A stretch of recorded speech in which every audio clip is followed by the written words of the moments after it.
Hello, and welcome to this Anatomy Hub video on the surface anatomy of the lungs.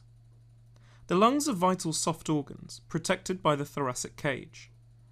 Between the lungs and the cage is a double continuous layer of membrane, the pleura.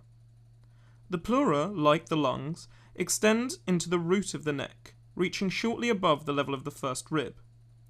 The outer of the two pleural layers, called the parietal pleura, adheres to the inside of the thoracic cage. The visceral pleura is adherent to the external surface of the lung, which crosses the midclavicular line at the 6th and the mid-axillary line at the 8th rib in mid-inspiration. But of course, this changes with respiration.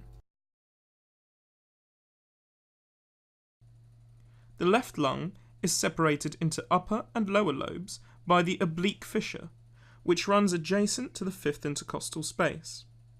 You can easily feel this gap on yourself, underneath your 5th rib. As well as an oblique fissure, the right lung has a transverse fissure, separating it into 3 lobes: superior, middle, and inferior. It is important to remember that the anatomy is 3-dimensional, so landmarks for surface anatomy won't always be the same when you approach the body from a different view.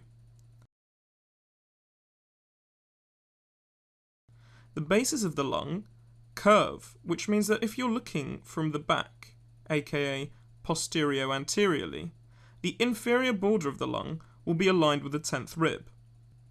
The parietal pleura extends all the way down to the level of the 12th rib, where it reflects on itself, whilst covering the diaphragm.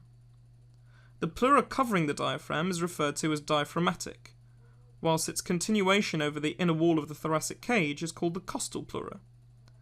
They meet at a junction called the costodiaphragmatic recess.